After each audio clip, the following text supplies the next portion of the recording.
një mirëditë më shumë gjasa do keni përballë Ministrin e Drejtësisë. E kam pas përballë edhe 2023. Beson që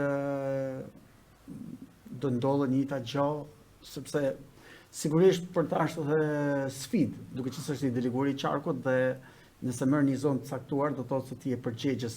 Unë besoj që nuk ka ministër drejtësie, nuk ka kryetar bashkie, qoftë edhe unë i përfshirë, që mund të ndryshoj vullnetin e lirë të qytetarëve. E keni takuar Ulsiman në këto kohë? Jo, u bën disa kohë që jo. Të paktën si ministër drejtësie nuk po them se s'keni lidhje sa i përket të deleguarit, po në takime zyrtare u bën mbi 5-6 muaj që jo.